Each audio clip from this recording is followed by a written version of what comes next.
Kenzie, we have to unmute you.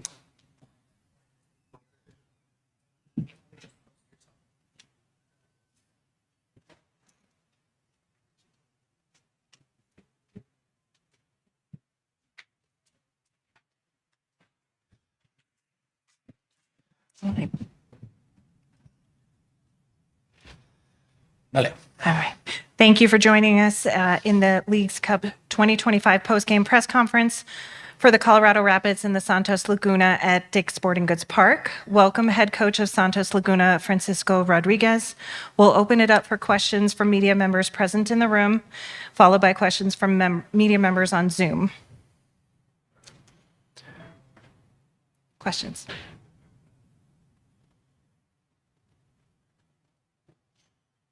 Questions for the head coach? C'est fini. 1 second. Let me see if we have somebody in. We have a question online. Orlando Castellano Arliano.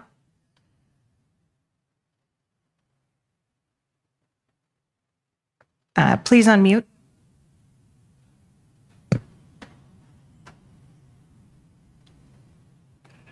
Orlando, go ahead with your question.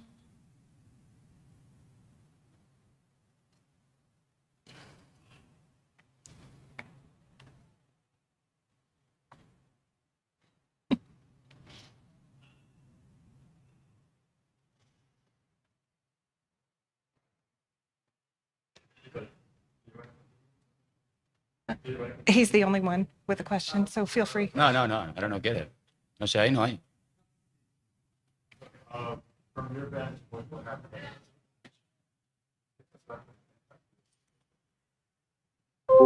Hace buena noche. Gracias. ¿Qué alcancé? Al final del partido, que pitó el árbitro y se terminó.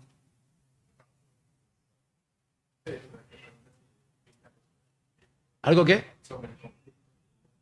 ¿Has visto? Yo no he visto ningún conflicto. Está todo muy bien. Pitó el árbitro y happy. Finit. I'll give it one more shot. Orlando, go ahead and ask your question. Recording in progress. He's not. Go ahead. No problem. Thank you so much. Thank you.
followed by questions from media members on Zoom.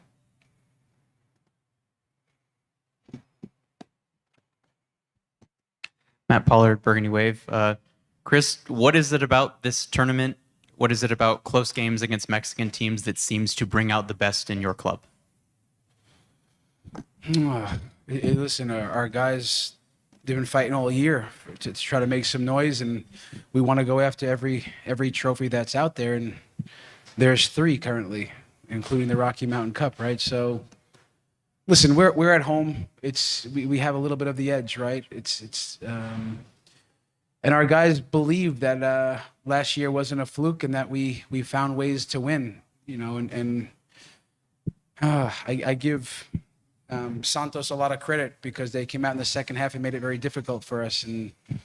But yeah, listen, we love these tournaments. You can see what makes the tournament so special. We so much respect for the Mexican teams and the coaches, the tactics. It's such a challenge for us. It pushes us, and yeah, we have a lot of work to do.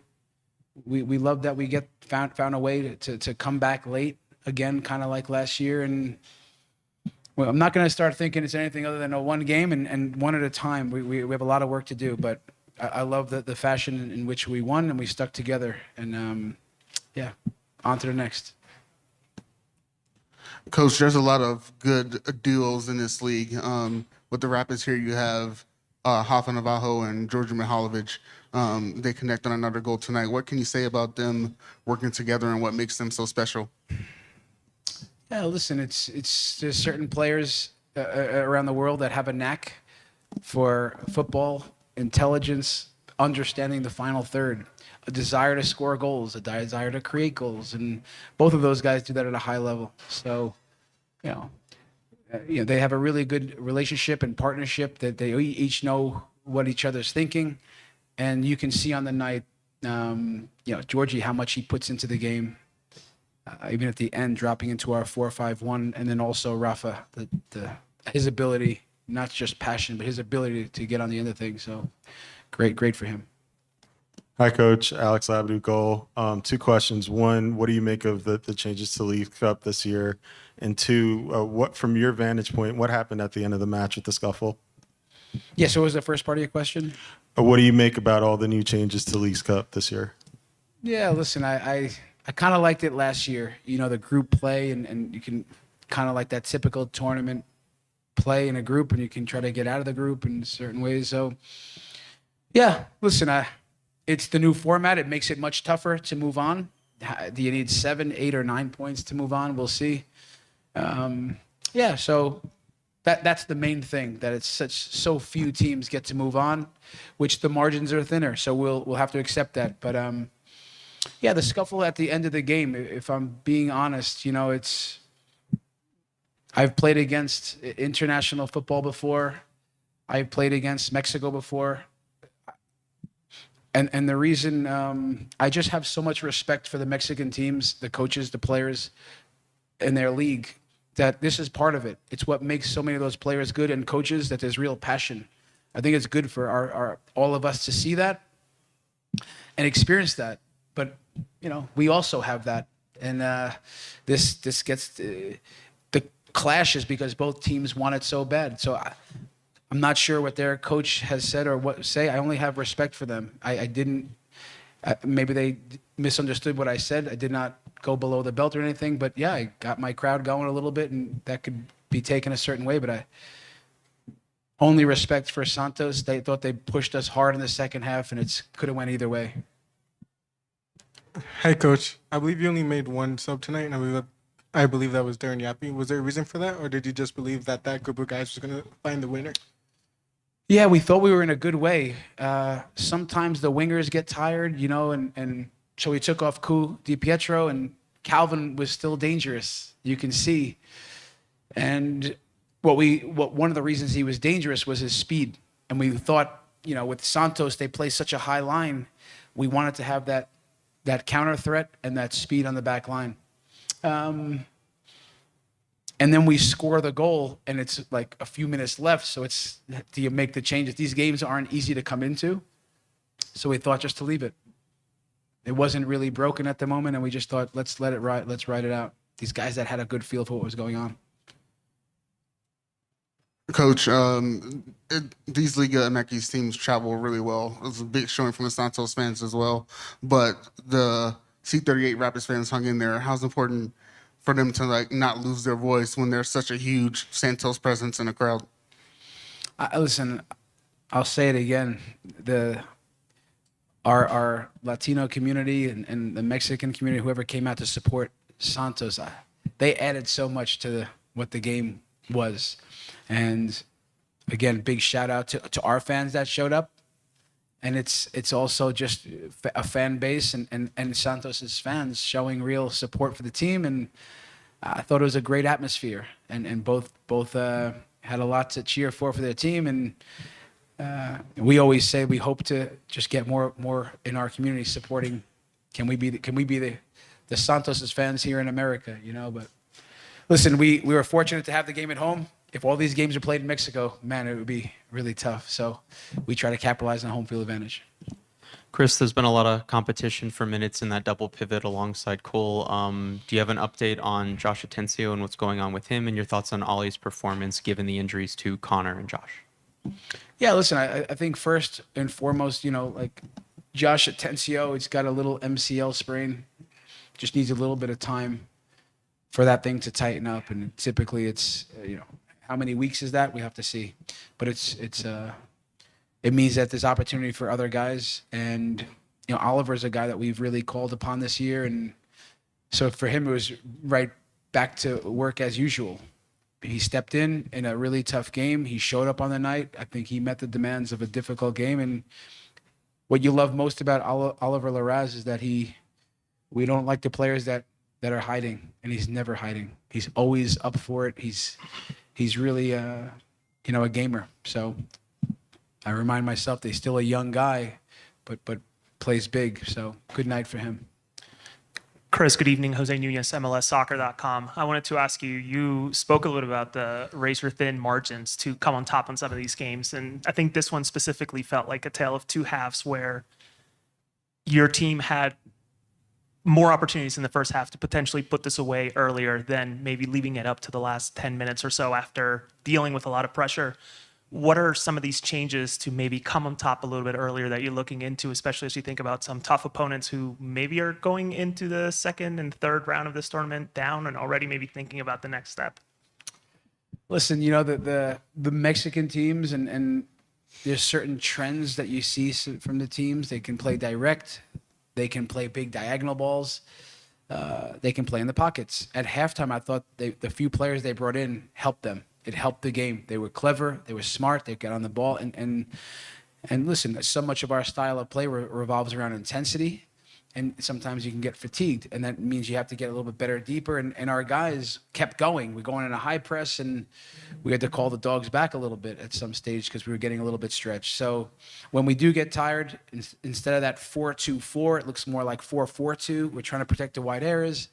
And listen, you still have to deal with, at the end of the day, when you look at the rosters that you're up against, there's still such an individual quality, technical, tactical, that how do you deal with that? Oftentimes it's not just 1v1 moments. It's you got to get numbers up situations. And yeah, we tried to help the team. We tried to defend the wide areas a little bit later by dropping Georgie into the midfield and played in a midfield five. So yeah, each team will pose some different challenges, and they certainly pushed us in the second half. Another one for me.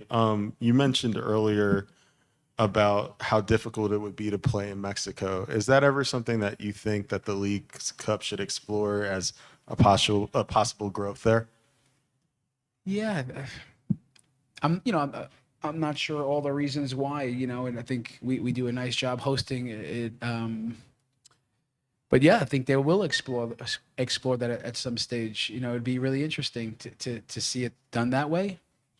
I'm not sure the logistically and all the reasons why, but I kind of like it this way because it helps to play these games at home. I mean, I played against Mexican competition in Mexico. I played at Azteca at 100,000 people for the national team, and yeah, if they're good here, believe me, they're really good there. So it's all the respect. But who knows? It could be interesting if they open it up that way.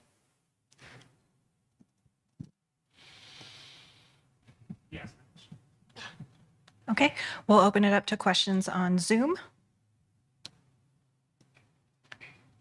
We have no hands raised, and with that, we'll conclude our press conference. Thank you, Coach. Thank you.